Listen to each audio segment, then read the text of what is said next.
ሰላም ጤና ይስጥልን እጅጉን የተወደዳችሁና የተከበራችሁ የአዲስ ስፖርት ቤተሰቦቻችን እንደምን አላችሁልን? ከእናንተው ከሆነው ከአዲስ ስፖርት የዩቲዩብ ቻናላችን የዕለተ እሁድ የማለዳ ስፖርት የመረጃ ሰዓታችንን ወደ እናንተ ልናደርስ እነሆ ዳግም ተገናኘን። ስለምታደምጡን ስለምትከታተሉን ከልብ አድርገን ነው የምናመሰግነው። ዛሬ በርከት ያሉ ርዕሰ ጉዳዮችን እናነሳለን። ከነዚህ መካከል ግን ትላንትና በተወዳጆቹ የአውሮፓ ታላላቅ ሊጎች የተደረጉ መርሃ ግብሮች አሉ። የእነሱን የጨዋታ ውጤቶች እናነሳለን። በተለይ ግን በተወዳጁ የእንግሊዝ ፕሪምየር ሊግ ኒውካስል ዩናይትድ ከማንቸስተር ሲቲ፣ ቸልሲ ከበርንሊ ያደረጓቸው የትላንትና ጨዋታዎች ሲጠበቁ የነበሩ ናቸውና እነሱን ጉዳዮች በስፋት እንመለከታለን። ዛሬም እንዲሁ የሚጠበቁ ጨዋታዎች ይደረጋሉ። ልክ ምሽት 1 ሰዓት ከ30 ሲል የሚደረገው የሰሜን ለንደን ደርቢ ጨዋታ በርካቶች ይጠብቁታል። ይህ ጨዋታ በቶትንሃም ሆትስፐርስ ስቴዲየም ይደረጋል። አዲስ አሰልጣኝ የቀጠሩት ቶትንሃሞች በኢጎር ቱዶር እየተመሩ የሊጉን መሪ አርሰናልን የሚገጥሙበት ጨዋታ ዛሬ የሚጠበቅ ነው። በተለይ አርሰናል ባለፉት ጥቂት ጨዋታዎች ነጥብ መጣሉን ተከትሎ የዛሬው ጨዋታ በጉጉት እንዲጠበቅ ያደርገዋል። ሁለቱ ቡድኖች ደግሞ የከተማ ተቀናቃኝነትም ስላላቸው እጅግ በጣም በጉጉት የሚጠበቅ ጨዋታ ይሆናል። እሱን እንመለከታለን። እናንተ ግን የውጤት ግምቶቻችሁን ስምና አድራሻችሁን እየጠቀሳችሁ አርሰናልና ቶተንሃም የሚያደርጉትን ጨዋታ የውጤት ግምቶቻችሁን ኮሜንት ቦክስ ላይ ልታጋሩን ትችላላችሁ። ሌሎች ክለቦችንም የተመለከቱ ስፖርታዊ ጉዳዮችን እናነሳለን። ዩናይትድ፣ ቼልሲ፣ ሊቨርፑል፣ ሪያል ማድሪድ፣ ባርሴሎና እነዚህ በሙሉ በዛሬው የስፖርት የመረጃ ሰዓታችን ይዳሰሳሉ። ይህንን ፕሮግራም ፉአድ ባህሩ እየመራው ከእናንተ ጋር ቆይታን አደርጋለሁ። ቪዲዮአችንን ላይክ፣ ቻናላችንን ሰብስክራይብ እያደረጋችሁ ፕሮግራማችንን እንድትጀምሩት በአክብሮት ጋብዛለሁ። ከመሸጋገሪያ በኋላ በድጋሚ እንገናኛለን። አብራችሁኝ ቆዩ።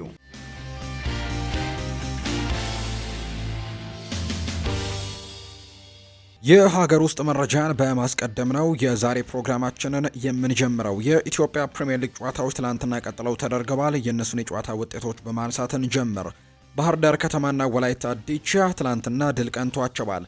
በኢትዮጵያ ፕሪሚየር ሊግ ሁለተኛ ዙር ሲጀመር ወላይታ ዲቻ እና ባህር ዳር ከተማ ተጋጣሚዎቻቸውን ማሸነፍ ችለዋል። ወላይታ ዲቻ ከመቻል ጋር ነው ትላንትና ጨዋታውን ያደረገው 2-0 ሲመራ ቢቆይም ከዛ በኋላ ግን 4-3 በሆነ ውጤት በማሸነፍ ጣፋጭ ድልን አስመዝግበዋል። ወላይታ ዲቻ ለወላይታ ዲቻ የማሸነፊያ ግቦችን ዮናታን ኤልያስ 2 ጎሎችን ማስቆጠር የቻለበትን አጋጣሚ የተመለከትነው ቴዎድሮስ አለማየሁና እንዲሁ ካርሎስ ዳምጠው ቀሪዎቹን ጎሎች ያስቆጠሩ ተጫዋቾች ናቸው። መቻል በቸርነት ጉክሳ 2 ግቦች እንዲሁም በረከት ደስታ መቻልን ቀዳሚ ያደረጉ ግቦችን አስቆጥሮ የነበረ ቢሆንም ነገር ግን ለጦና ንቦቹ እጅ የሰጡበት መርሃ ግብር ሆኖ ነው የተጠናቀቀው። የ9 ጨዋታዎች በኋላ ነው ትላንትና የጦና ንቦቹ ወላይታ ዲቻዎች ወደ ድል የተመለሱት። ባህር ዳር ከተማ በበኩሉ በግርማ ዲሳሳ ብቸኛ ግብ ሀዲያ ሆሳዕናን 1-0 በሆነ ውጤት ማሸነፍ ችሏል። የጣና ሞገዶቹ ከተከታታይ 5 ጨዋታዎቻቸው መውጣት በኋላ ሙሉ 3 ነጥብ አሳክተው የወጡበት መርሃ ግብር ሆኖ የትላንትናው ጨዋታም ተጠናቋል። በዚህም መቻል በ30 ነጥቦች አምስተኛ ነው። ባህር ዳር ከተማ 27 ነጥቦች፣ ሀዲያ ሆሳዕና 24 ነጥቦችና ወላይታ ዲቻ 19 ነጥብ ላይ የተቀመጡበት አጋጣሚ ነው የተፈጠረው። ሌላኛው ኢትዮጵያ ንግድ ባንክ ፋሲል ከነማን 3-1 በሆነ ውጤት ማሸነፍ ችለዋል። ለኢትዮጵያ ንግድ ባንክ የማሸነፊያ ግቦቹን ሳይመን ፒተር፣ ሁዘይፋ ሻፊ እና ሳምሶን ቹቹ ማስቆጠር ችለዋል። የፋሲል ከነማን ብቸኛ ግብ ደግሞ አዲሱ የፊት መስመር አጥቂ የሆነው ታምራት እያሱ ነው ያስቆጠረው። በሌላ ጨዋታ አዳማ ከተማ በቢኒያም አይተን ብቸኛ ጎል ኢትዮጵያ መድንን 1-0 በሆነ ውጤት ማሸነፍ ችሏል። ፋሲል ከነማ በ33 ነጥቦች አራተኛ ነው። አዳማ ከተማ በ31 ነጥቦች አምስተኛ፣ ኢትዮጵያ ንግድ ባንክ በ21 ነጥብ 14ተኛ፣ የአምናው ሻምፒዮን ኢትዮጵያ መድን በ20 ነጥቦች 16ኛ ደረጃ ላይ የተቀመጡበት አጋጣሚ ነው የተመለከትነው። በኢትዮጵያ ፕሪሚየር ሊግ በኦማን ሊግ እየተጫወተ የሚገኘው የዋሊያዎቹ የመሃል ሜዳና የፊት መስመር ተጫዋች የሆነው ከነአን ማርክነህ ለክለቡ ወሳኝ ግቦችን ማስቆጠሩን ትላንትም ቀጥሏል። ከነአን ማርክነህ ቡድኑ ትላንትና በሊጉ አልኮራብን 3-0 ባሸነፉበት ጨዋታ 3ቱንም ጎሎች በማስቆጠር ሃትሪክ ሰርቶ ነው የወጣው። ከነአን ማርክነህ ክለቡን ከተቀላቀለ በኋላ በሊጉ ብቻ ለቡድኑ 9ኛ ጎሉን ነው ማስቆጠር የቻለው። በሊጉ 32 ነጥቦችን በመሰብሰብ ሁለተኛ ደረጃ ላይ ተቀምጧል። የሱ ቡድን ከሊጉ መሪም በ3 ነጥቦች ብቻ ርቀውን የተቀመጡትና ጥሩ የውድድር ዓመትን እያሳለፈ ነው በኦማን ሊግ። ወደ ውጭ ሀገር ስፖርታዊ መረጃዎቻችን በቀጥታ እናምራ። ውድ ቤተሰቦቻችን የተወዳጆቹን የአውሮፓ ታላላቅ ሊጎችን በማስቀደም ነው የምንጀምረው። ትላንትና በ5ቱ ታላላቅ ሊጎች በሚባሉት በርከት ያሉ መርሃ ግብሮች ነበሩ። ከነዚህ መካከል ግን በትልቁ በጉጉት ሲጠበቅ የነበረው ጨዋታ የ27ኛው ሳምንት የተወዳጁ የእንግሊዝ ፕሪምየር ሊግ የተደረጉ ጨዋታዎች ናቸው። በተለይ ትላንት ሲጠበቁ ከነበሩ ጨዋታዎች መካከል አንደኛው ቸልሲ ከበርንሌ ጋር ያደረገው ጨዋታ ነው። ምክንያቱም ቸልሲ አሁን ላይ በአውሮፓ ቻምፒየንስ ሊግ ቦታን ለማግኘት ቶፕ 4 ውስጥም ገብቶ ለማጠናቀቅ የሚደረግ አይነት ፉክክር ያለው ጨዋታ እንደሆነ ይታወቃል። በርንሌይ ደግሞ እንዲሁ የወራጅ ቀጠናውን ለመላቀቅና ከወራጅ ቀጠና ወጥቶ በሚቀጥለው የውድድር ዓመትም በፕሪሚየር ሊግ ላይ ለመቆየት የሚያደርጉት ትልቅ ፍልሚያ የነበረው ጨዋታ ነው። ሊያም ሮስኒየር ወደዚህኛው ፕሪሚየር ሊግ ከመጡ በኋላ በፕሪሚየር ሊግ ጥሩ የሚባሉ ውጤቶችን አስመዝግበዋል። ነገር ግን በአንዳንድ ጨዋታዎች ላይ ያላስፈላጊ ነጥቦች ሲጣሉም ተመልክተናል። ከነዛ መካከል የትላንትናው ጨዋታ አንደኛው ሆኖ ተመዝግቧል። ትላንትና ምናልባት ቸልሲ አሸንፈው ቢሆን ኖሮ በጊዜያዊነትም ቢሆን ምክንያቱም ማንቸስተር ዩናይትድ ጨዋታውን እስኪያደርግም ቢሆን ኖሮ በደንብ ደግሞ ከማንቸስተር ዩናይትድ ርቀው መቀመጥ የሚችሉበት እድልን ያገኙ ነበር። ትናንትና አቻ መውጣታቸውን ተከትሎ እርግጥ ነው ከማንቸስተር ዩናይትድ አራተኛ ደረጃነቱን ተረክበዋል። በተመሳሳይ 45 ነጥቦች ላይ በመቀመጥ በግብ ክፍያ የተሻለ በመሆን ነገር ግን በነጥብም ከፍ ብሎ ማለፍ የሚችሉበት እድል ነበራቸው። ነገር ግን ይህንን አጋጣሚ የሊያም ሮስኒየሩ ቼልሲ ትናንትና ሳይጠቀምበት የወጣበት መርሃ ግብር ሆኖ ነው የተጠናቀቀው። ቼልሲ ነጥብ ጥሎ የወጣበት መርሃ ግብር ነው። የምዕራብ ለንደኑ ክለብ ቼልሲም በሜዳው ስታንፈርድ ብሪጅ ከበርንሌይ ጋር ያደረገውን ጨዋታ 1-1 በሆናቸው ውጤት ነው አጠናቆ እንደወጣም በትናንትናው ዕለት የተመለከት ነው። ቼልሲ ቀዳሚ ያደረገውን ጎል ዣኦ ፔድሮ ነው ማስቆጠር የቻለው። በተለይ ደግሞ በዛች ጎል ላይ የሞይስ ካይሴዶ ለፔድሮ ኔቶ የሰጠበት መንገድ እጅግ በጣም አስገራሚ እንደነበር ተመልክተናል። በጣም ረጅም ሰንጣቂ ፓስን አድርጎለት ነው ፔድሮ ኔቶ ደግሞ ለዣኦ ፔድሮ አሲስት አድርጎለት ኳስና መረብን ማገናኘት የቻሉበትን አጋጣሚ የተመለከት ነው። በአንጻሩ ለበርንሌዎች ደግሞ ፍሌሚንግ ነው የአቻነቷን ጎል እንዳስቆጠረ የተመለከት ነው። በትላንትናው ጨዋታ ላይ ዌስሊ ፎፋና 72ኛው ደቂቃ ላይ በቀይ ካርድ ከሜዳ ወጥቷል። 34ኛው ደቂቃ ነበር የመጀመሪያ ቢጫ ካርዱን የተመለከተው። 72ኛው ደቂቃ ላይ ደግሞ ሌላ ቢጫ ካርድ ተመልክቶ በቀይ ካርድ የወጣበትን አጋጣሚ ተመልክተናል። ከዛ በኋላ ጨዋታው ሊጠናቀቅ ሽርፍራፊ ሰከንዶች ሲቀሩት ነው ፍሌሚንግ ጎል አስቆጥሮ ከጄምስ ዋርድ ፕሮስ የተሻገረለትን የማዕዘን ምት አስቆጥሮ ጨዋታውን በርንሌዎች ነጥብ ይዘው እንዲወጡ ያደረገበትን አጋጣሚ ተመለከት ነው። ለቼልሲ ደግሞ እጅግ አስከፊ የሆነ ምሽትን እንዲያሳልፉ ያደረገበት አጋጣሚ ነው የተመለከት ነው። በትላንትናው ጨዋታ በኳስ ቁጥጥሩ ረገድ የተሻለ እንቅስቃሴን ማድረግ ችሏል። የምዕራብ ለንደኑ ክለብ ቼልሲ 66 በመቶ የኳስ ቁጥጥር ነበረው። የጎል ሙከራዎችን በማድረግ ረገድ ግን ያን ያክል አመርቂ አልነበረም። በተለይ ከወራጅ ቀጠናው ከሚገኝ ወይም በግርጌው ላይ ከሚገኝ ቡድን ጋር እንደመደረጉ እርግጥ ነው እነዚህ ቡድኖችም ላለመውረድ የሚያደርጉት ትግል እጅግ በጣም ትልቅ እንደሆነ ይታመናል። ነገር ግን ደከም ያለ የውድድር ዓመትን እንዳሳለፉ ደግሞ እርግጥ ነውና ሙከራዎችን በማድረጉ ረገድ እኩል 12 ሙከራዎችን ያደረጉት። ከዛ ውጭ ግን ኦን ታርጌት ሙከራዎችን በማድረግ ወይም ኢላማቸውን የጠበቁ ሙከራዎችን በማድረግ ግን በርንሌይ ጭራሽ የተሻለበትን አጋጣሚ ተመልክተናል። 4 ኢላማቸውን የጠበቁ ሙከራዎችን ሲያደርጉ በቼልሲ በኩል የተመለከት ነው 2 ኢላማቸውን የጠበቁ ሙከራዎች ናቸው። ከነዛ መካከል አንደኛው ጎሉ ነው። ሌላኛው ደግሞ ኮል ፓልመር ከግብ ጠባቂው ጋር ተገናኝቶ ያመከነው ኳስም እርግጥ ነው በደንብ ያልተጠጋበት አጋጣሚና የሞከራት ኳስ ግን በግብ ጠባቂው ተመለሰበትን አጋጣሚ ተመልክተናል በትናንትናው ጨዋታ። በዚህም ቸልሲ ነጥብ ጥሎ የወጣበት አጋጣሚን የተመለከተነው ዌስሊ ፎፋና ቀይ ካርድ መመልከቱን ተከትሎ ቀጣዩ የአርሰናል ጨዋታ ወሳኙን እንግዲህ የለንደን ደርቢ ጨዋታን የማይሰለፍበት አጋጣሚ ነው የተመለከተነው። በሌሎችም ጨዋታዎች ነበሩ ተመሳሳይ ሰዓት ላይ የተደረጉ፣ ነገር ግን የቸልሲው ጨዋታ ግን ተጠባቂ ነበር። ቸልሲ አሁንም ቢሆን 45 ነጥቦችን በመሰብሰብ አራተኛ ደረጃነቱን በጊዜያዊም ቢሆን ከማንቸስተር ዩናይትድ መረከብ ችሏል። ዩናይትድም በተመሳሳይ 45 ነጥብ እንዳለው ይታወቃል። ምናልባት ማንቸስተር ዩናይትድ ቀጣይ ጨዋታውን ከኤቨርተን ጋር ነው ሰኞ የሚያደርገው። ምናልባት እሱን ጨዋታ ማሸነፍ የሚችል ከሆነ ከቸልሲ ያለውን የነጥብ ልዩነትም በ3 ከፍ ማድረግ የሚችልበትን አጋጣሚ የሚያገኝበትና ለዩናይትድ አሁን ጥሩ ድል ያገኘበት አጋጣሚ ሆኗል ተብሎ ነው በርካቶች የሚያምኑት። ቸልሲ በርካታ ቀይ ካርዶችን እየተመዘዘበት የሚገኝ አይነት ቡድን እንደሆነ ዘንድሮ አስመልክቶናል። በተለይ ደግሞ በኤንዞ ማሬስካ ስርም በርከት ያሉ የቀይ ካርዶች ሰለባ የሆነ ቡድን እንደነበረ እናስታውሳለን። ቸልሲ በዘንድሮው የውድድር ዓመት በፕሪሚየር ሊጉ ጨዋታዎች ላይ ትላንትና ዌስሊ ፎፋና ላይ ከተመዘገበው ቀይ ካርድ በኋላ 8ኛ ቀይ ካርዳቸው ሆኖ ነው የተመዘገበው። ይህንን ተከትሎ ቸልሲ በአንድ የውድድር ዓመት በርከት ያሉ ቀይ ካርዶች የተመዘዘበት በታሪክ 3ኛው ክለብ አድርጎታል። በፕሪሚየር ሊጉ ታሪክ በአንድ ዓመት ብዙ ቀይ ካርድ የተመለከቱት 2 ክለቦች ናቸው። እነዚህ 2 ክለቦች ሰንደርላንድ እና ኩዊንስ ፓርክ ሬንጀርስ ናቸው። እነዚህ 9 ካርድ ነው በአንድ ሲዝን የተመለከቱትና ቸልሲ እስካሁን 8 ደርሷል። ቀሪ ደግሞ 11 ያክል መርሃ ግብሮች ይኖራሉና በእነዛ መካከል ቀይ ካርዶችን የሚመለከቱ ከሆነ ሪካርዱን መጋራት አሊያም ሪካርዱንም ለመስበር እድሉ ይኖራቸዋል ተብሎ ይታሰባል። ጥሩ ሪካርድ አይደለም፣ መጥፎ የሚባል ሪካርድ ነው።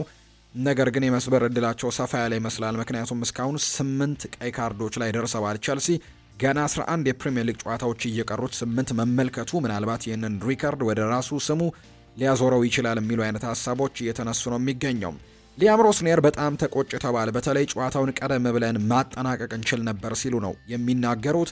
የተሰጣቸውን ተግባር ያልፈጸሙ ተጫዋቾች ሜዳ ላይ ተመልክቻለሁ ሲሉ ጭምር ነው ሊያም ሮስኒየር ከትላንትናው ጨዋታ መጠናቀቅ በኋላ ሀሳባቸውን ያጋሩበትን አስተያየት የሰጡት። ሲናገሩ አሰልጣኝ ሊያም ሮስኒየር የሰማዮቹ አሰልጣኝ ማለት ነው የተሰጣቸውን ተግባር ያልፈጸሙ ተጫዋቾችን ሜዳ ላይ ተመልክቻለሁ ሲሉ ጭምር ነው የተናገሩት። ቡድኑ የቆመ ኳስ ላይ ደካማ የመከላከል እንቅስቃሴ ማድረጉን ያነሱት አሰልጣኙም ተግባርን እንዲሁ ተግባር ሰጥተናቸው ነበር ሲልም ጭምር ነው የተናገረው። ነገር ግን ተግባራቸውን ያልፈጸሙ ተጫዋቾችን ሜዳ ላይ ተመልክቻለሁ ሲልም ጭምር ተናግሯል። ሜዳ ላይ ተግባር ተሰጥቷቸው ነገር ግን እየጠየቅናቸውን ያላደረጉ ተጫዋቾች ብዙ ነበሩ ሲሉ ሊያም ሮስኒየር ይወቅሳሉ። የበርንሌን የአቻነት ግብ ያስቆጠረው ተጫዋች ጠብቆ እንዲዝም ኃላፊነት የተሰጠው ተጫዋች ሌላ ተጫዋች ይዞ አይቼዋለሁ ሲልም ነው የተናገረው። አክሎም ይህም ሁለት ነጥቦችን እንዲያስከፍለን አድርጓል። በዚህም በጣም ተበሳጭቻለሁ ሲልም ነው ሊያም ሮስኒየር ሀሳቡን እንደሰጠ የተመለከተ ነው። በአጠቃላይ ግን ቼልሲ ትናንትና በሜዳውና በደጋፊው ፊት በስታንፈርድ ብሪጅ ያደረገውን ጨዋታ 1-1 መሆናቸው ውጤትን ያጠናቀቀው። በሚቀጥለው ሳምንት ደግሞ የለንደን ደርቢ ጨዋታውን ከአርሰናል ጋር እጅግ ወሳኝ የሚባለውን ጨዋታ እንደሚያደርግ ይታወቃልና ለዛ ጨዋታም በትልቁ መዘጋጀት ይኖርበታል ተብሎ ነው የሚታሰበው። ሌሎች ጨዋታዎችም በተመሳሳይ ምሽት 12 ሰዓት ላይ የተደረጉ መርሃ ግብሮች ነበሩ። ከነዚህ መካከል ቪላና ሊድስ ዩናይትድ ያደረጉት መርሃ ግብር አንደኛው ነው። የኡናይ ኤሚሪ ቡድን ከዳንኤል ፈርከ ቡድን ጋር ያደረገው ጨዋታ ነበር። ትላንትናም ሲጠበቅ ከነበሩ ጨዋታዎች መካከል አንደኛው የሆነው።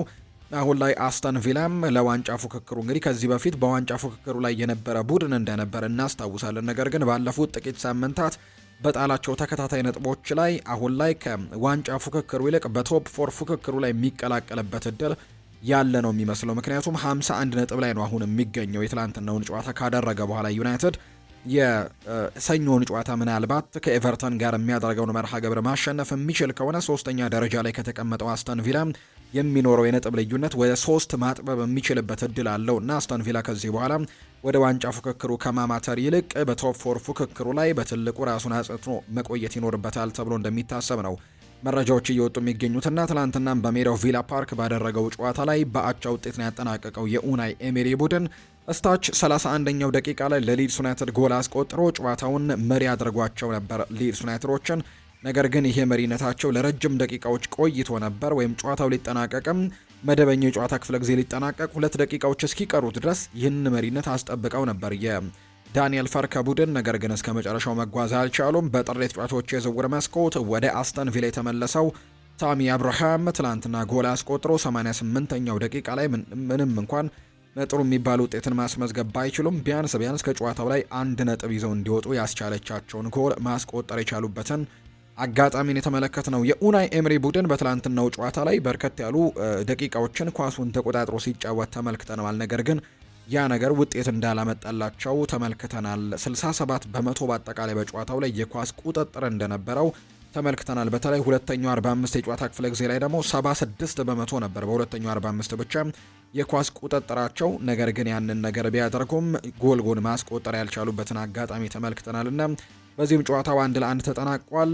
አስተን ቪላም 3ኛ ደረጃነቱ ላይ ተቀምጦ እንደሚገኝና ከሁለቱ ከሲቲና ከአርሰናል ግን በነጥብ ወደ ኋላ እያፈገፈገ የሚገኝ አይነት ቡድን እንደሆነ ነው የተመለከትነው ከትላንትናው ጨዋታ መጠናቀቅ በኋላ። ሌሎች 2 ጨዋታዎችም እንዲሁ በተመሳሳይ ሰዓት ልክ ምሽት 12 ሰዓት ሲል ተደርገው ነበር። ከነዚህ መካከል ብራይተን እና ብሬንትፈርድ ያደረጉት መርሃ ግብር ሌላኛው ሲጠበቅ የነበረ የትላንትናው ጨዋታ ነው። ይህ ጨዋታም በሜዳው ጂቴክ እንግዲህ ብሬንትፈርድ ጨዋታውን ቢያደርግም ነገር ግን በፋቢያን ሁርዚሌሩ ብራይተን 2-0 በሆነ ውጤት ተሸንፈዋል። ብሬንትፈርድ ባለፉት ጥቂት ሳምንታት ትልልቆቹን ቡድኖች ጭምር ሲፈትን የነበረ አይነት ቡድን እንደነበር እናስታውሳለን። በተለይ ከአርሰናል ጋር ነጥብ የተጋሩበት ጨዋታም እንደነበር እናስታውሳለን። በዚህ የውድድር ዓመት ትልልቆቹን ክለቦች ጭምር ማሸነፍ የቻለበትን አጋጣሚ ተመልክተን ነበር። ነገር ግን 7ኛ ደረጃ ላይም ተቀምጠው ነበር። ምናልባት የትናንትናውን ጨዋታ አሸንፈው ቢሆን ኖሮ ሊቨርፑል ጨዋታውን እስኪያደርግ ድረስ እንኳን የሊቨርፑልን ደረጃ መረከብ የሚችሉበት እድል ነበራቸው። ነገር ግን ትናንትና ሳይጠቀሙበት ቀርተዋል። በሜዳቸውና በደጋፊያቸው ፊት ያደረጉትንም ጨዋታ 2-0 በሆነ ውጤት ነው ተሸንፈው የወጡት። ብራይተን ነው ትናንትና 2-0 በሆነ ውጤት መርሃ ግብሩን አሸንፈው መውጣት የቻለበት መርሃ ግብር ሆኖ የተጠናቀቀው። በጨዋታው ላይ 2ቱን ግቦች ያስቆጠሩት ጎሜዝ እና ዳኒ ወልቤክ ናቸው ለብራይተን ኤንድ ሆቭ አልቢዮን። በመጀመሪያ 45 የጨዋታ ክፍለ ጊዜ የተቆጠሩ 2 ጎሎች ብራይተንን አሸናፊ አድርገው ማጠናቀቅ የቻሉ መርሃ ግብሮች ሆነው እንዲሁ ተጠናቀዋል።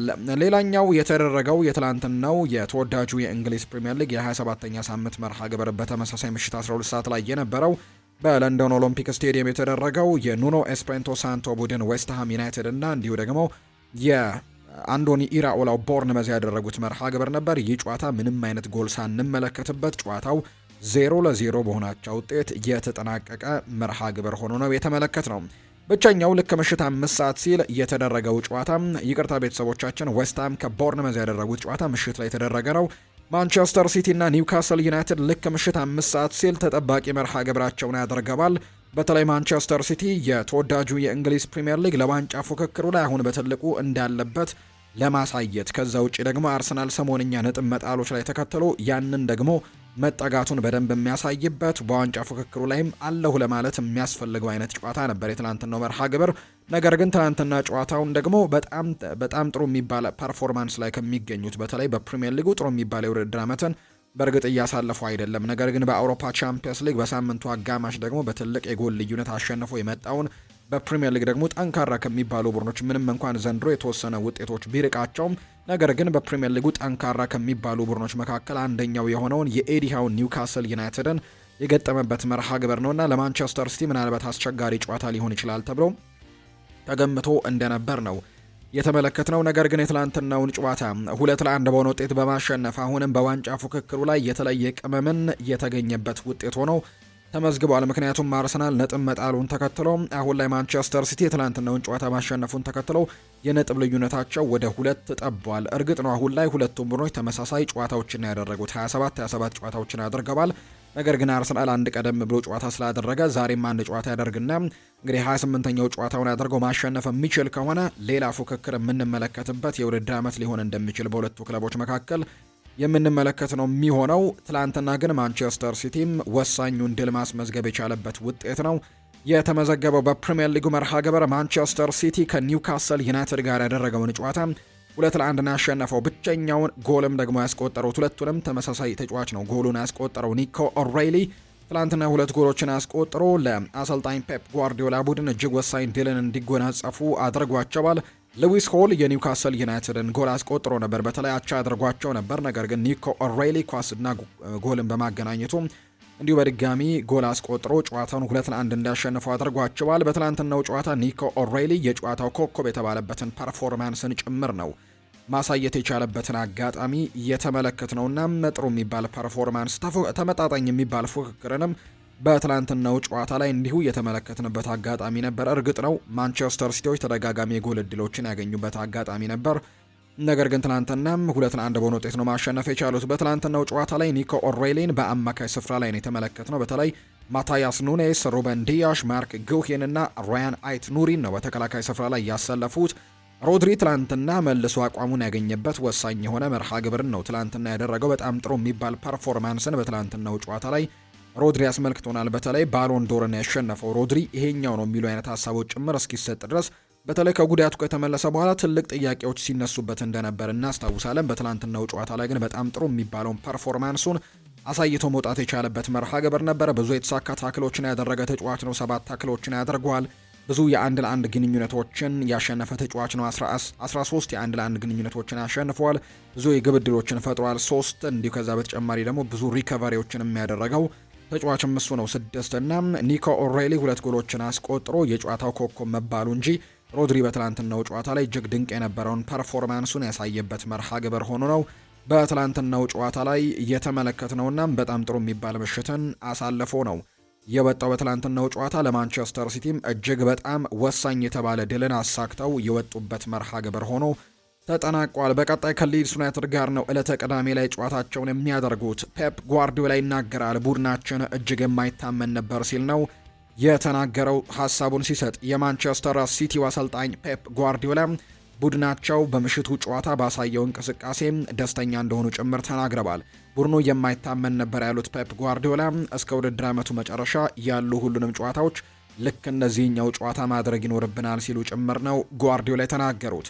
ደጋፊዎቹ ባሳዩት ድጋፍ መደነቃቸውንም አያይዘው ገልጸዋል። አሰልጣኝ ፔፕ ጓርዲዮላ የዚህ ድንቅ ደጋፊ አሰልጣኝ በመሆኔም ልኮራ ይገባኛል ሲሉ ጭምር ነው ሀሳባቸውን የሰጡትና በትላንትናው ጨዋታ ላይ ደጋፊዎች ላሳዩት ድጋፍም እጅግ በጣም ከልብ ደግሞ ምስጋናቸውን እንዳቀረቡ ጭምር ነው የተመለከትነው። ሲቲም በጣም ወሳኝ የተባለ ውጤትን አስመዝግቦ መውጣት የቻለበት መርሃ ግብር ሆኖ ነው የተጠናቀቀው። ትላንትና የነበሩ የ27ኛው ሳምንት የተወዳጁ የእንግሊዝ ፕሪምየር ሊግ መርሃ ግብሮች ደግሞ እነዚህ ነው የሚመስሉት። ዛሬም በ27ኛው ሳምንት በጣም ወሳኝ የሚባሉ ጨዋታዎች ቀጥለው ይደረጋሉ። ዛሬም ወደ 4 ያክል ጨዋታዎች ናቸው የሚደረጉት። 3ቱ ጨዋታዎች በተመሳሳይ ልክ ቀን 11 ሰዓት ሲል የሚደረጉ ናቸው። ክሪስታል ፓላስ እና ወልቨርሃምፕተን ወንደረርስ ጨዋታቸውን ያደርጋሉ። ይህ ጨዋታ ሴልኸርስት ፓርክ ላይ የሚደረግ መርሃ ግብር ነው። ክሪስታል ፓላስ ያለፉትን ጥቂት ጨዋታዎች እንግዲህ ከ5ቱ ጨዋታዎች አንዱን ብቻ ነው ድል ማድረግ የቻለው።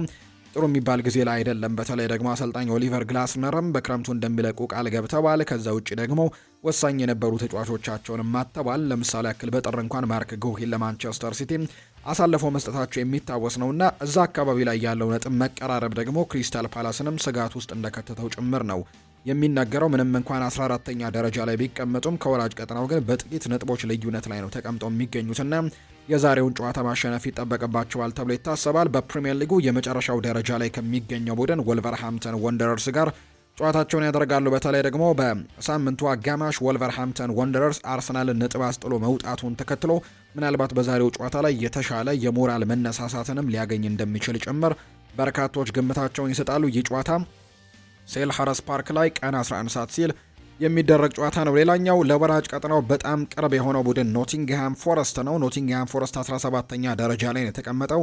ከወራጅ ቀጠናው በ2 ነጥቦች ብቻ ከፍ ብሎ ነው 17ኛ ደረጃ ላይ መቀመጡን እየተመለከትን የምንገኘውና የዛሬው ጨዋታ እጅግ በጣም ወሳኝ ይሆናል ተብሎ ይታሰባል። ኖቲንግሃም ፎረስት በሜዳውና በደጋፊው ፊት ሲቲ ግራውንድ ላይ ነው ጨዋታውን የሚያደርገው። ይህ ጨዋታ ደግሞ ከሊቨርፑል ጋር የሚደረግ መርሃ ግብር ነው።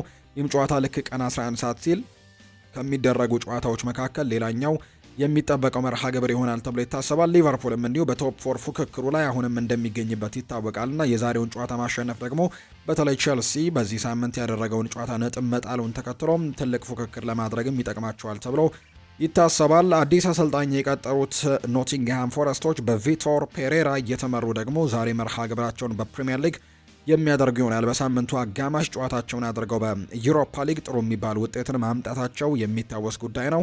ዛሬ ደግሞ ከሊቨርፑል ጋር በፕሪሚየር ሊጉ ጨዋታ ይጠብቃቸዋል። በሊቨርፑል በኩል ረጅም ጊዜ ጉዳት ላይ የሚገኙት ስቴፈን ባጄቲች፣ ኮነር ብራድሌይ፣ ዋተሮ ኤንዶ እንዲሁ አሌክዛንደር ኢሳክ እና ጂኦቫኒ ሊዮን በዛሬው ጨዋታ ላይ አይኖሩም።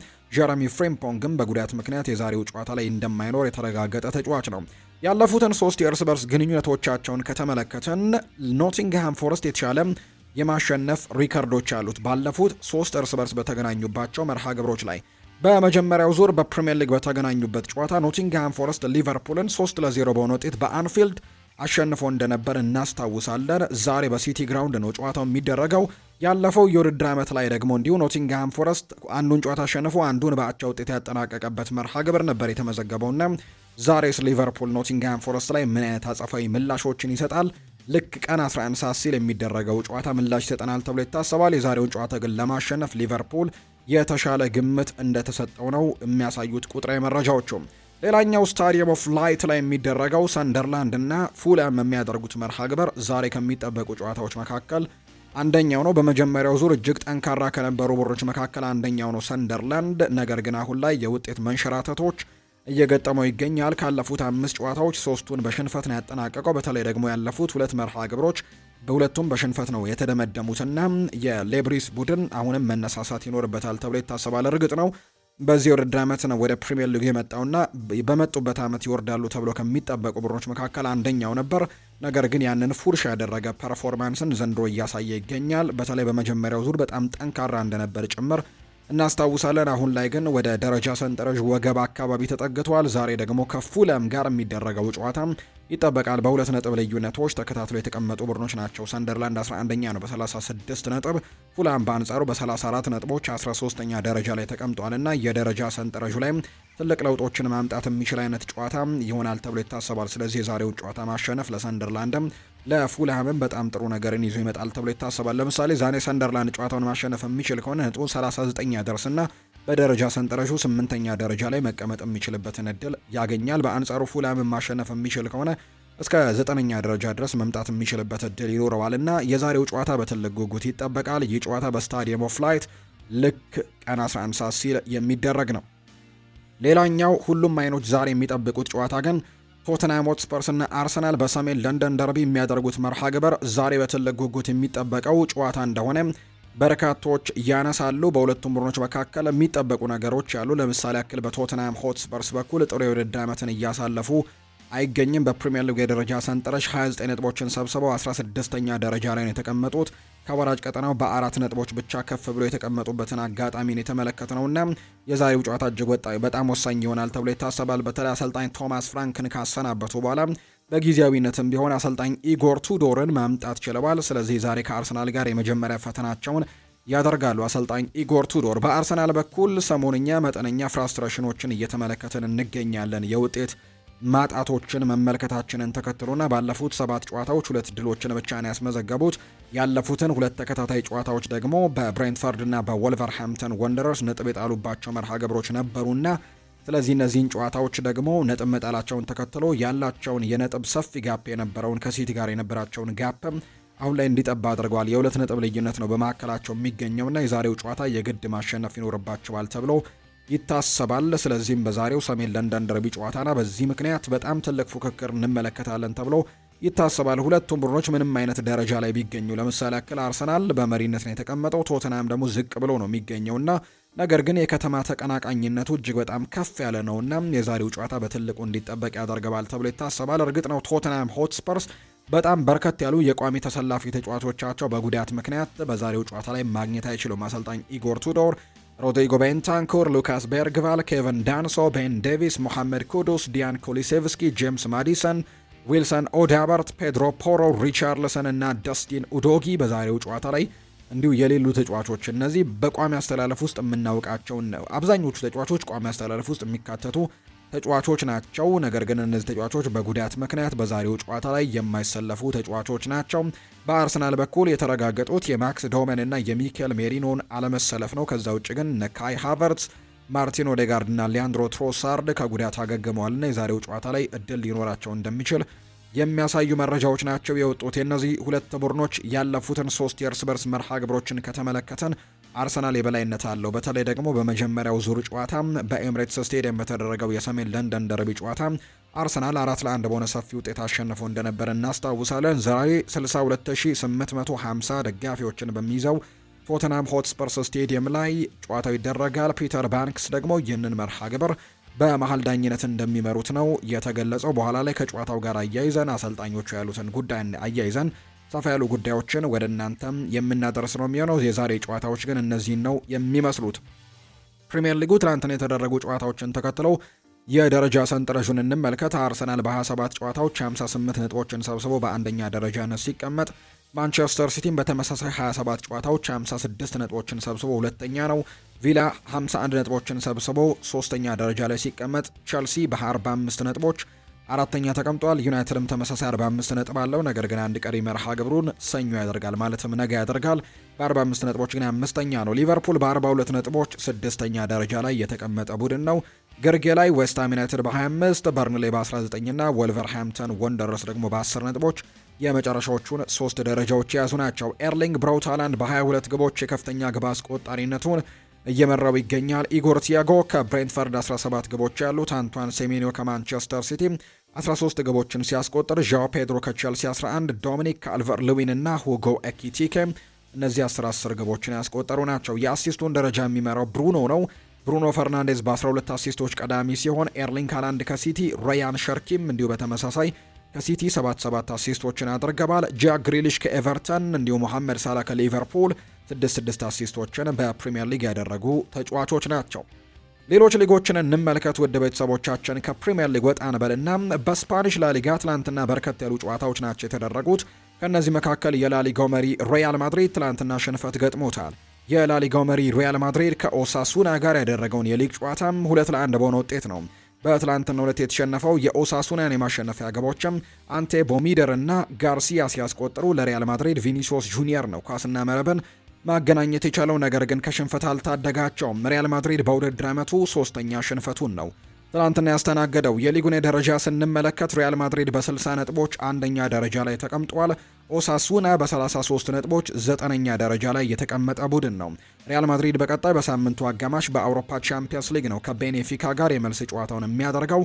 በአንጻሩ ደግሞ ኦሳሱና እና ቫሌንሲያ በሳምንቱ መጨረሻ መርሃ ግብራቸውን እንደሚያደርጉ የወጣላቸው መርሃ ግብር ያሳያል። በመሸነፍ ብስጭት ተሰምቷል ተብሎ አልቫሮ አርቤሏ ጥያቄ ቀርቦለት ነበር። በጭራሽ ላሊጋው አሁንም በጣም ረጅም ነው ሲልም ጭምር ነው ሀሳቡን እየሰጠ የሚገኘው። በሙሉ ብቃት ላይ ያልነበረው ኬሊያን ምባፔም 90 ደቂቃ መጫወትስ ትክክል ነው ወይ የሚል ጥያቄ ቀርቦለት ነበር። አርቤሏ ሲጠየቅም ባለፈው ሳምንት ከሪያል ሶሴዳድ ጋር ባደረግነው ጨዋታ አርፏል። እነዚህን ውሳኔዎች ደግሞ የምንወሰነው ከተጫዋቹና ከዶክተሮች ጋር በመመካከር ነው ብሏል አርቤሏ። ኳሶችን በዝግታ ተጫውተን በቂ የሆነ አደገኛ የግብ ዕድሎችን አልፈጠርንም። በኳስ ቁጥጥርም ረገድ ተበልጠናል። እናም ብዙ ማሻሻል ያሉብን ነገሮች ያሉ ሲልም ነው አልቫሮ አርቤሏ ከትላንትናው ጨዋታ በኋላ ሀሳቡን የሰጠው። ሌላኛው በኤርዋንዳ ሜትሮፖሊታኖ አሬና አትሌቲኮ ማድሪድ ከኤስፓኞል ጋር ያደረገው ጨዋታ ነበር። የዲየጎ ሲሞኔ ቡድን 4-0 በሆነ ውጤት ነው ማሸነፍ የቻለው። አሌክዛንደር ሶርሎት በትላንትናው ጨዋታ ላይ 2 ጎሎችን ማስቆጠር ችሏል። ጂኦቫኒ ሲሞኔ እና እንዲሁ ደግሞ አዶሜላ ሉክመን ግቦቹን ያስቆጠሩ የአትሌቲኮ ማድሪድ ተጫዋቾች ናቸው። በዚህም አትሌቲኮ ማድሪድ ማሸነፍ የቻለበትን መርሃ ግብር ሆኖ የተመለከትነው 4-2 በሆነ ውጤት ነው ኤስፓኞልን በትላንትናው ጨዋታ ላይ እንዲሁ ያሸነፈው። ሌሎች እንዲሁ መርሃ ግብሮችም የተደረጉ መርሃ ግብሮች ነበሩ በስፓኒሽ ላሊጋ በተለይ ትላንትና የተደረጉ ሌሎችም በርከት ያሉ ጨዋታዎች እንደነበሩ የተመለከትነው። ከነዚህ መካከል ትላንትና የተደረገው ሌላኛው የስፓኒሽ ላሊጋ መርሃ ግብር ደግሞ ሪያል ቤቲስ እና ራዮ ቫይካኖ ያደረጉት ነው። 1-1 በሆነ ውጤት ነው የተጠናቀቀው። ሪያል ሶሴዳድ ደግሞ ከሪያል ኦቪዬዶ ጋር 3-3 በሆናቸው ውጤት ትላንትና ጨዋታቸውን አጠናቀዋል። ዛሬም በስፓኒሽ ላሊጋ ጨዋታዎች ቀጥለው ይደረጋሉ። ሄታፌ እና ሲቪያ ልክ ቀን 10 ሰዓት ሲል ጨዋታቸውን ያደርጋሉ። ባርሴሎና ዛሬ በሜዳው ካምፕ ኑ መሪነቱን በድጋሚ ለመረከብ ልክ ምሽት 12 ሰዓት ከሩብ ሲል ከሌቫንቴ ጋር የሚያደርጉት ጨዋታ እንዲሁ ይጠበቃል። ሴልታ ቪጎና ማዮርካ ልክ ምሽት 2 ሰዓት ከ30 ሲል መርሃ ግብራቸውን ያደርጋሉ። ቪያሪያል በሜዳው ኢስታዲዮ ዴላ ሴራሚካ ከቫሌንሲያ ጋር የሚያደርጓቸው ጨዋታዎች ዛሬ የሚጠበቁ የስፓኒሽ ላሊጋ መርሃ ግብሮች እንደሆኑ ነው የተገለጸው። በጣሊያን ሴሪኤም ትናንትና ጨዋታዎች ነበሩ። ከነዚህ መካከል ኮሞ ዩቬንቱስን ከ75 ዓመታት በኋላ ያሸነፈበት ውጤት ነው የተመዘገበው። ድንቅ ቡድን መስራቱን አስመልክቶናል ሴስ ፋብሬጋስ። ሆነ የጣሊያን ሴሪኤ መርሃ ግብር ኮሞ ከዩቬንቱስ ጋር ያደረገውን ጨዋታ 2-0 በሆነ ውጤት ነው ማሸነፍ የቻለው። የኮሞን የማሸነፊያ ግቦችም ቮቫዳ እና እንዲሁ ደግሞ ከኩዌርታ ማስቆጠር የቻሉበትን አጋጣሚን የተመለከት ነው። ኮሞ ከሜዳው ውጪ ዩቬንቱስን በሴሪኤው ሲያሸንፍ ከ75 ዓመታት በኋላ ለመጀመሪያ ጊዜ ነው። ዩቬንቱስ 3ኛ ተከታታይ ሽንፈቱንም ያስተናገደበት ውጤትን የተመዘገበው። ያለፉትን 5 ጨዋታዎችም ማሸነፍ አልቻለም። በአጠቃላይ ዩቬንቱስ በ46 ነጥቦች 5ኛ ደረጃ ላይ ሲቀመጥ፣ ኮሞ በ45 ነጥቦች የሴስ ፋብሬጋስ ቡድን 6ኛን የተቀመጠው። የራሳችን ዋናው ጠላት እኛ ራሳችንን ብለዋል የዩቬንቱስ አሰልጣኝ ሉቺያኖ ስፓሌቲ። የዩቬንቱስ ዋና አሰልጣኝ ሉቺያኖ ስፓሌቲ በኮሞ ከደረሰባቸው ሽንፈት በኋላ የኛ ዋና ጠላት ራሳችንን ሲሉን የተደመጡት። አክለውም በአስተሳሰብ ከተሻለን ከማንም ጋር መፎካከር እንችላለን ያሉት፣ ካልሆነና አሁን ባለንበት ሁኔታ ከቀጠለን ግን ምንም አይነት ውጤትን መጠበቅ አንችልም ሲሉ ጭምር ተናግረዋል። ዩቬንቱስ ባለፉት 5 ጨዋታዎች 15 ጎሎች ተቆጥሮባቸዋል። ቡድኑ በአማካይ በጨዋታም 3 ጎሎችን ማስተናገዱን ጭምር ነው እየተመለከትን የምንገኘው። ኢንተር ሚላን መሪነቱን ያጠናከረበት ውጤት ነው የተመዘገበው። በጣሊያን ሴሪኤም የሊጉ መሪ ኢንተር ሚላን ከሊቼ ጋር ያደረገውን ጨዋታም 2-0 በሆነ ውጤት ማሸነፍ ችሏል። ኢንተር ሚላንን አሸናፊ ያደረጉ ግቦችም ሄንሪክ ሚኪታሪያን እና ማኑኤል አካንጂ ናቸው ማስቆጠር የቻሉት። ኢንተር ሚላን ያለፉትን 14 የሊግ ጨዋታዎችም አልተሸነፈም፣ 13ቱን በድል አጠናቋል። ኢንተር ሚላን ማሸነፉን ተከትሎ ሴሪኤውን በ10 ነጥብ ልዩነትም እየመራ እንደሚገኝ ነው የተመለከትነው። ኢንተር ሚላን በ64 ነጥቦች አንደኛ ደረጃ ላይ ሲቀመጥ፣ ሊቼ በ24 ነጥቦች 17ኛ ደረጃ ላይ የተቀመጠ ቡድን አድርጎታል። ሌላኛው ትናንትን የተደረገው ጨዋታ ደግሞ እንዲሁ ካግሊያሪና ላትሲዮ ምንም አይነት ጎል ሳይቆጠርበት 0-0 ያጠናቀቁት መርሃ ግብር ነበር። ዛሬም በጣሊያን ሴሪኤም ዤሮዋ ከቶሪኖ፣ አታላንታ ከናፖሊ፣ ኤሲ ሚላን በሜዳው ሳንሲሮ ጁሴፔ ማይትሳ ከፓርማ፣ ሮማ ደግሞ ከክሮምኔንሴ ጋር የሚያደርጓቸው ጨዋታዎች ዛሬ የሚጠበቁ የጣሊያን ሴሪኤ መርሃ ግብሮች እንደሆኑ ነው እየተመለከትን የምንገኘው። በጀርመን ቡንደስሊጋም ጨዋታዎች ቀጥለው ተደርገዋል። ባየር ሚኒክ መሪነቱን ያጠናከረበት ውጤት ነው የተመዘገበው። በጀርመን ቡንደስሊጋ ባየር ሚኒክ ከአይንትራክ ፍራንክፈርት ጋር ያደረገውን መርሃ ግብር 3-2 በሆነ ውጤት ማሸነፍ ችሏል። የባየር ሚኒክን የማሸነፊያ ግቦችም ሃሪኬን 2 ጎሎችን ሲያስቆጠር አሌክዛንደር ፓቭሎቪች ቀሪውን 1 ጎል ማስቆጠር ችሏል። ለፍራንክፈርት ግቦቹን ቡርካትና እንዲሁ ደግሞ ሞያንጋ ናቸው ማስቆጠር የቻሉት። እንግሊዛዊው የባየር ሚኒክ አጥቂ የሆነው ሃሪኬን በውድድር ዘመኑ 28ኛ የቡንደስሊጋ ጎሉን ያስቆጠረው። ባየር ሚኒክ በ60 ነጥቦች አንደኛ ደረጃ ላይ ሲቀመጥ፣ ፍራንክፈርት በ31 ነጥቦች 7ኛ ደረጃ ላይ ተቀምጧል። በቀጣይ መርሃ ግብር ቅዳሜ ባየር ሚኒክ ከቦሩሲያ ዶርትመንድ ጋር ተጠባቂ ጨዋታውን ያደርጋል። በሌላ ጨዋታ ባየር ሌቨርኩዘን በኡኒየን በርሊንም 1-0 የተሸነፈበት ውጤትም ትላንትና የተደረገ ሌላኛው ጨዋታ እንደነበር ነው የተመለከት ነው። እንዲሁ ደግሞ አረቢ ለብዚሽ እና ቦሩሲያ ዶርትመንድ በሬድ ቡል አሬና ጨዋታቸውን ያደርገው 2-2 በሆናቸው ውጤት ጨዋታቸውን ያጠናቀዋል። ቮልስበርግ በሜዳው በኦግስበርግ 3-2 የተሸነፈበት ውጤትም ትላንትና ተመዝግቧል። ኮሎኝና ሆፋይኒያም ደግሞ 2-2 በሆነ ውጤት ነው ጨዋታቸውን ያጠናቀቁት። በጀርመን ቡንደስሊጋ ዛሬ ፍራይበርግ ከቦሩሲያ ሞንቸግላድባ፣ ሴንት ፓውሊ ከቨርደር ብሬመን፣ ኤዲኒያም ደግሞ ከስቱትጋርት ጋር ጨዋታቸውን የሚያደርጉ ይሆናል። በፍሬንች ሊግ 1 ትላንትና 3 መርሃ ግብሮች ነበሩ። ሌንስና ሞናኮ ጨዋታቸውን ያደርገው ሞናኮ 3-2 በሆነ ውጤት ማሸነፍ ችሏል። ቱሉዝ እና አዲስ አዳጊው ፓሪስም 1-1 ሲያጠናቀቁ፣ ፓሪስ ሰን ዠርሜን በሜዳው ፓርክ ደስ ፕሪንስስ ሜትስን የገጠመበት ጨዋታ ትላንትና የተደረገ ጨዋታ ነው። 3-0 በሆነ ውጤት ማሸነፍ ችለዋል። ግቦቹን ደግሞ ዴሰሬ ድዌ፣ ብራድሊ ባርኮላ እና እንዲሁ ደግሞ ጎንካሎ ራሞስ ማስቆጠር የቻሉበት አጋጣሚ ሆኖ ተመዝግቧል። በዚህም በአጠቃላይ 3-0 በሆነ ውጤት ነው ያሸነፉት። ዛሬም ጨዋታዎች ይደረጋሉ። ኦንዤ ከሬንስ፣ አንጀርስ ከሊል፣ ናንተስ ከሊ ሃርቬ፣ ኒስ ከሎሪዮ እና ስትራስቡርግ ከሊዮን ጋር የሚያደርጓቸው ጨዋታዎች ዛሬ በፍሬንች ሊግ 1 የሚደረጉ መርሃ ግብሮች ናቸው። የሳዑዲ ፕሮ ሊግ ጨዋታዎችም ትናንትና ቀጥለው ተደርገዋል። ትልቅ ፉክክርን በሳዑዲ ፕሮ ሊግ እየተመለከትን እንገኛለን። አልናስር የሊጉን መሪነት የተረከበበት ውጤት ትላንትና ተመዝግቧል። በሳዑዲ አረቢያ ሊግ አልናስር ከአልሐዜም ጋር ያደረገውን ጨዋታ 4-0 በሆነ ውጤት በማሸነፍ የሊጉ መሪነትን መረከብ የቻለበት ውጤት ነው የተመዘገበው። የአልናስርን የማሸነፊያ ግቦች ክሪስቲያኖ ሮናልዶ 2 ጎሎችን ማስቆጠር ችሏል። ኪንግስሌ ኮማን እና አንጄሎ ጋብሪኤል በጣም ቆንጆ የነበረች ጎልን ነው ትናንትና ማስቆጠር የቻለው። ሮናልዶም ቢሆን 2 ቆንጆ የሆኑ አጨራረሶችን ትናንትና አስመልክቶናል። ሮናልዶ በውድድር ዓመቱ ያስቆጠራቸውን የሊግ ግቦችም 20 ማድረስ የቻለም ተጫዋች አድርጎታል። ሮናልዶ በእግር ኳስ ሕይወቱ 1000 ጎሎችን ለማስቆጠር አሁንም በትልቁ እየለፋ ነው የሚገኘው። 36 ግቦች ብቻ ነው አሁን ላይ የሚቀሩትና ትናንትና 2 ጎሎችን ማስቆጠሩን ተከትሎ በጣም እየቀረበ ይገኛል። 1000 ጎሎችን ለማስቆጠር 36 ግቦች ብቻ ይቀሩታል። በእግር ኳስ ሕይወቱ 1000 ጎሎችን ለማስቆጠር የሚቀሩት ቁጥሮች። አልሂላል በበኩሉ ከአልኤቲሃድ ጋር ያደረገውን ጨዋታ 1-1 በሆነ ውጤት በማጠናቀቁ አልናስር የሊጉ መሪነትን መረከብ ችለዋል። አልናስር በ55 ነጥቦች አንደኛ ደረጃ ላይ ሲቀመጥ፣ አልሂላል ነጥብ መጣሉን ተከትሎ በ54 ነጥቦች ሁለተኛ ነው። አልኢቲሃድ ደግሞ በ38 ነጥቦች ስድስተኛ ደረጃ ላይ የተቀመጠ ቡድን ያደርገዋል። በአጠቃላይ በአውሮፓና በሌሎችም ሊጎች ትናንትና ሲጠበቁ የነበሩ ጨዋታ ውጤቶች ደግሞ እነዚህን ነው የሚመስሉት። ክለቦችን የተመለከቱ ስፖርታዊ ጉዳዮችን ደግሞ ወደ እናንተ እናደርስ። ወደ ቤተሰቦቻችን ማንቸስተር ዩናይትድን የተመለከተ መረጃን እንንገራቸው። ዳቪድ ሞይስ በማንቸስተር ዩናይትድ ስለነበረው ቆይታ ይናገራል። ከዚህ በፊት በማንቸስተር ዩናይትድ ቤት በአሰልጣኝነት እንደሰራ እናስታውሳለን። በተለይ ሰር አሌክሳንደር ቻፕማን ፈርጉሰን ክለቡን በለቀቁበት ጊዜ ዘ ቹዝን ዋን ተብለው የተመረጡት ዳቪድ ሞይስ እንደነበሩ እናስታውሳለን እና ያኔ በዩናይትድ ስለነበራቸው ህይወት ሲናገሩ ህይወት እንግዲህ እንዲህ ናት። ምንም እንኳን ረጅም ጊዜ ባይሆንም እዚያ በነበረኝ ቆይታ ግን በጣም ተደስቻለሁ። በእርግጥ ወደ ኋላ መለስ ብዬ ስመለከተው ነገሮች በተሻለ መንገድ ባለማድረጌና የተወሰኑ ነገሮችን በተለየ መንገድ ባለማቅረቤ እጅግ በጣም ይቆጨኛል ሲልም ጭምር ነው የተናገረው ዳቪድ ሞይስ። በጣም የሚገርም ስብስብ ነው ያለን፣ የቡድን አጋሮቼም ከምለው በላይ ምርጥ ሰዎች ናቸው ብለዋል። የማንቸስተር ዩናይትዱ ግብ ጠባቂ ሴኔ ላሜንስ ነው ይህንን ሀሳብ የሰጠው። እውነቱን ለመናገር መጀመሪያ ላይ በጣም ያስገረመኝ ነገር ቢኖር በቡድን ውስጥ ያለው ፍጹም አንድነት ነው። ብዙውን ጊዜ ከአነስተኛ ክለብ ተነስተም ወደ እንደዚህ አይነት ትልቅ ክለብ ስትመጣ በክለቡ ያሉ ተጫዋቾች በታዋቂነታቸው ምክንያት ኩራት ይሰማቸዋል። ሁሉም ደግሞ ከሰው ጋር ከመቀላቀል ይልቅ የየራሱን ዓለም ብቻ ነው የሚኖረው ብለው ነው የምታስበው። እዚህ ግን ያገኘሁት ነገር ከዛ ፈጽሞ የተለየ ነገር ነው ሲልም ጭምር ነው የተናገረውና የተመለከትኩት ነገርና የገጠመኝ ነገር በጣም አስገርሞኛል ሲልም ጭምር ተናግሯል። ሴኔ ላሜንስ እና በጣም ምርጥ የቡድን አጋሮች ነው ያሉኝ ሲልም ነው ሴኔ ላሜንስ የተናገረው።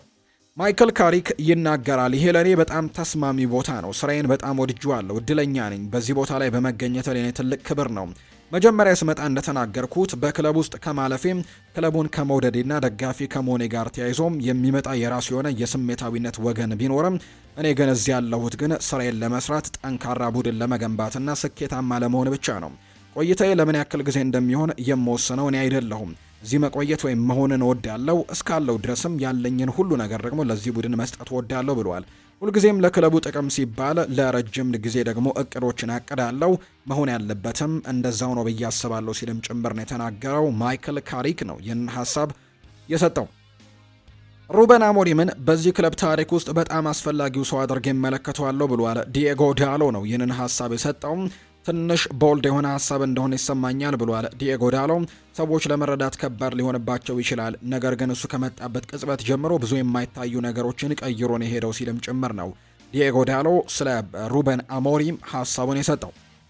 ኦሊቨር ሆልት የዴይሊ ሜሉ ጋዜጠኛም ስለ ጄጄ ጋብሪኤል አንዳንድ ጉዳዮችን አጋርቷል። ይህ ታዳጊ ተጫዋች በበርካቶች አድናቆትን እያገኘ የሚገኝ ተጫዋች እንደሆነ ይታወቃል። ኦሊቨር ሆልት ሲናገር በዚህ ዕድሜው ጄጄ ጋብሪኤል እንደ ኮል ፓልመር እና እንዲሁም እንደ ጃክ ዊልሸር ካሉ ተጫዋቾች ጋር ማወዳደር ይቻላል።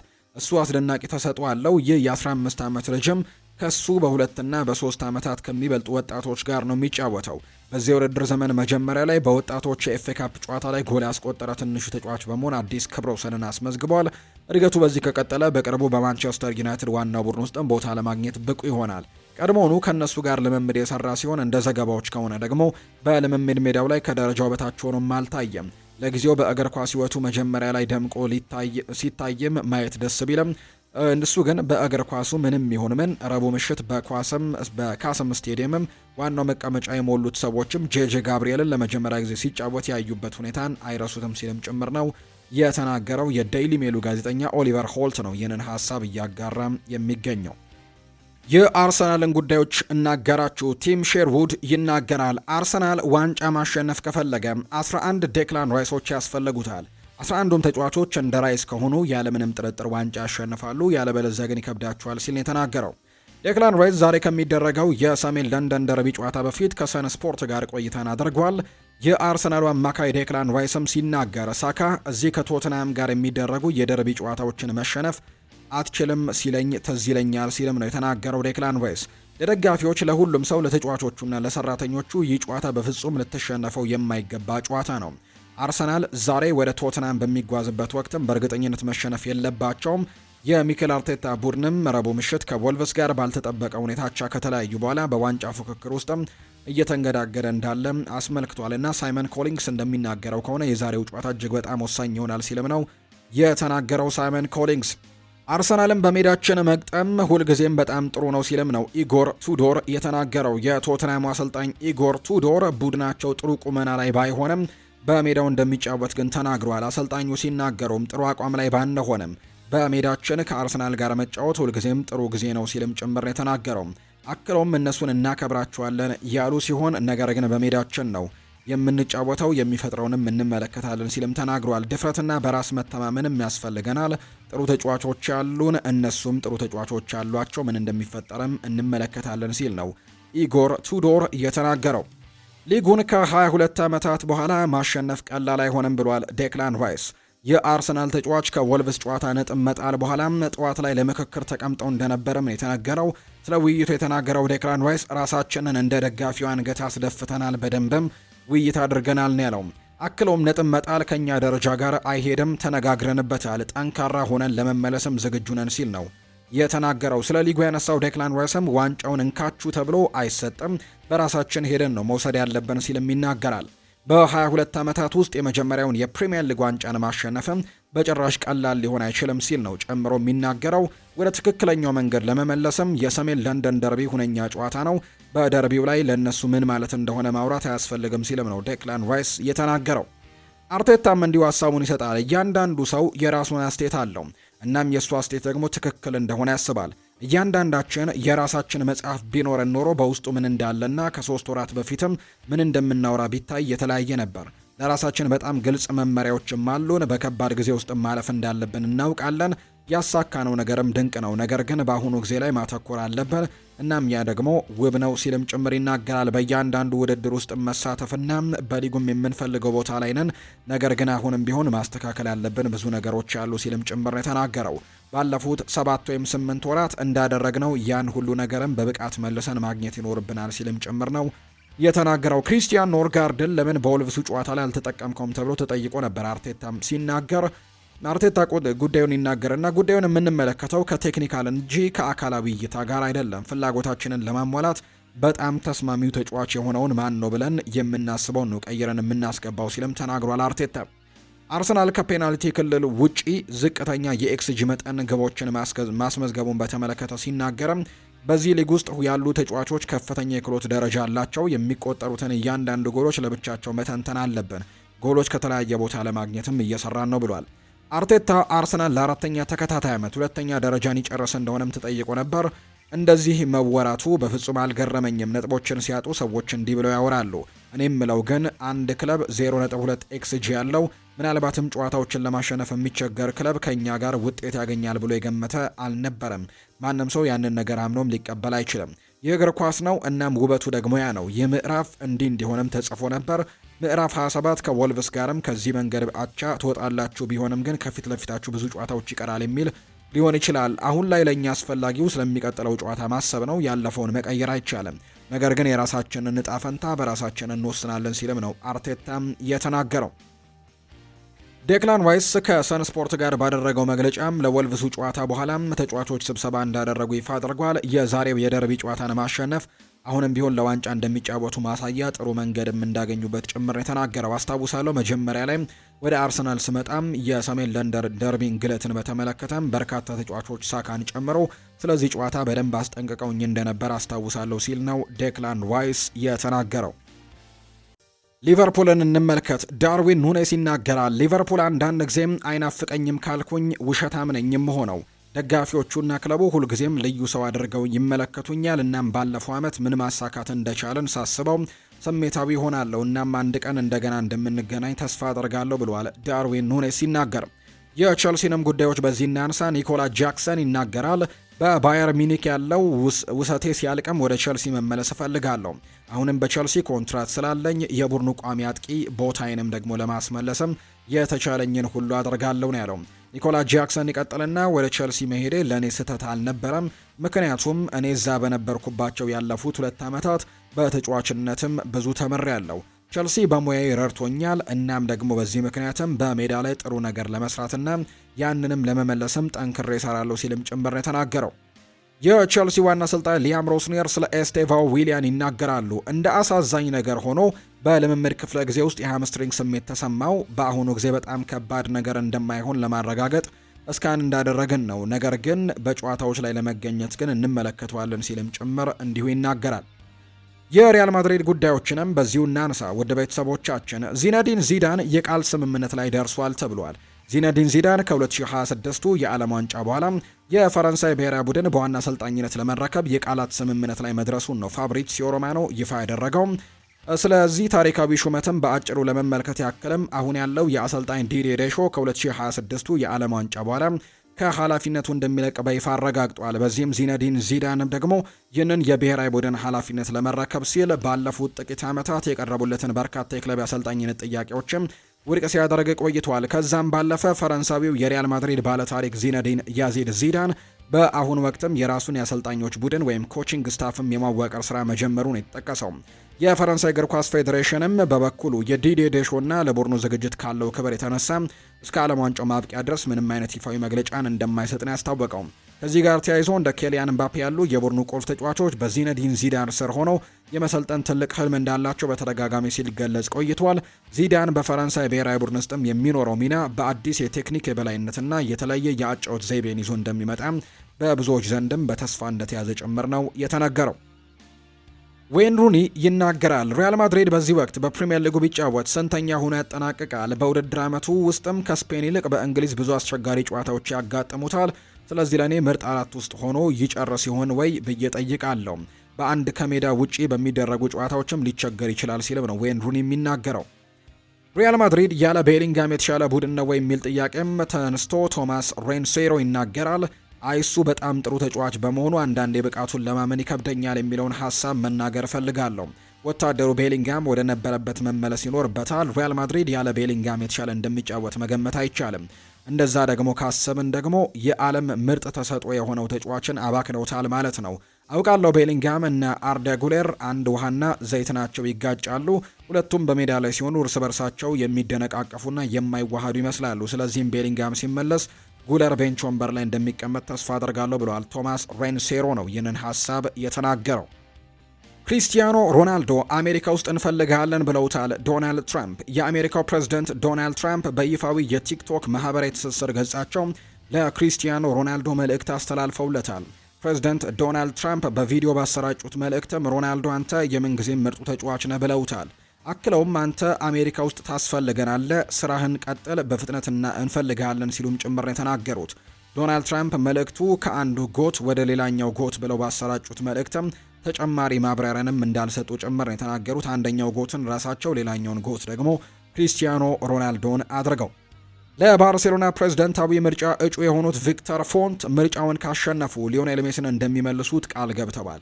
ሊዮኔል ሜሲ በድጋሚ ለማየትና ለመሰናበትም ትክክለኛው መንገድ ዮሃን ላፖርታን አለመምረጥ ነው ሲሉ እንዲሁ ተናግረዋል። ሜሲ እንዴት ይመለሳል የሚለው ላይም ለአመታት ስንሰራ ነበር ያሉት ቪክተር ፎንት በታሪክ ምርጡን ተጫዋች በፓሪስ ሰን ዠርሜን ማሊያ ማየትም ለባርሴሎና ደጋፊ የሚያም ነበር ብለዋል። አክለውም በአመቱ መጨረሻ ሜሲን እንቀበለዋለን፣ በካምፕኑ ማሊያውን ለብሶም በክብር ይሸኛል ሲሉ ነው የተደመጡት። ከዚህ በፊትም ዮሃን ላፖርት ምርጫ ለማሸነፍ ሜሲን ተጠቅመውበታል በሚልም ሲተቹ የነበሩት እጩ በአሁኑ ምርጫ ቅስቀሳ ግን ለሜሲ ምስል ይዘው ወጥተዋልም ነው እየተባለም የሚገኘው። ጀርመናዊው የክለብ ብሩዥ ወጣት አጥቂ የሆነው ኒኮሎ ትሬሶልዲ ህልሙ ለኤሲ ሚላን መጫወት መሆኑን ይናገራል። በየቀኑ ጠንክሬ እንድሰራ የሚገፋፋኝ ለኤሲ ሚላን ያለኝ የመጫወት ህልም ነው ሲል ነው ይህ ተጫዋች የሚናገረው። በክለብ ብሩዥ ደስተኛ ነኝ ያለው ተጫዋቹም ነገር ግን ኤሲ ሚላን ሁልጊዜም በውስጤ ደግሞ ስነቃም የማስበው እሱን ብቻ ነው። የ21 ዓመቱ አጥቂ ኒኮሎ በውድድር ዓመቱ 12 ጎሎችን በማስቆጠር ጥሩ ጊዜን እያሳለፈ ነው። በአውሮፓ ቻምፒየንስ ሊግም 4 ጎሎችን ማስቆጠር የቻለም ተጫዋች ነው። የእንግሊዝ ፕሪምየር ሊግ በየወሩና በየውድድር ዓመቱ መጨረሻ የሚያበረክታቸው ሽልማቶች በብዙዎች ዘንድ ይታወቃሉ። ይሁን እንጂ ሊጉ የተወሰኑ ደረጃዎች ላይ በመድረስም የሚገኝ የፕሪምየር ሊግ ማይልስቶን የተባለ ሽልማትንም ይሰጣል። ሽልማቱ የሚሰጠውም ተጫዋቾች በተወሰኑ ጨዋታዎች ብዛት ጎሎችና ግብ ሳይቆጠርባቸው ሲወጡ ነው።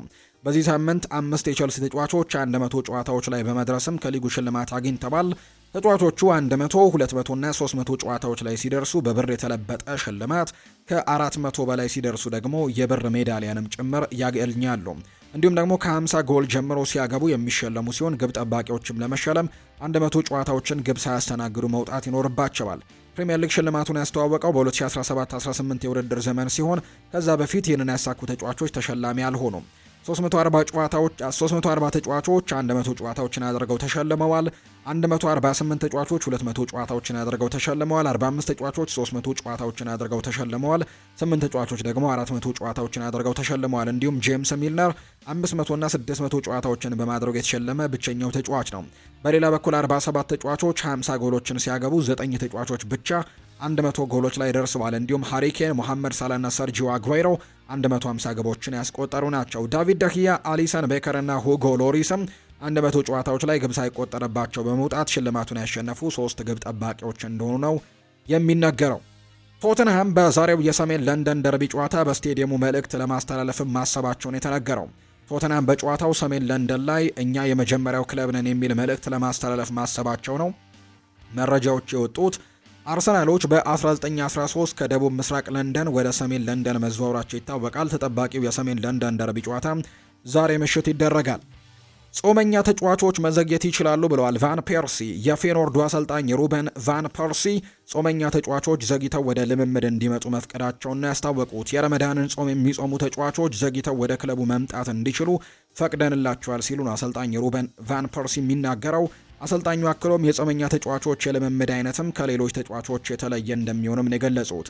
ተጫዋቾቹ በጥሩ ሁኔታ ላይ ሆነው ሃይማኖታዊ ግዴታቸውን እንዲወጡ እንደሚያግዙም የገለጹት አሰልጣኙ ቀኑን ሙሉ ሳይመገቡ መዋልም ቀላል አይደለም ሲልም ጭምር ነው የተናገረው።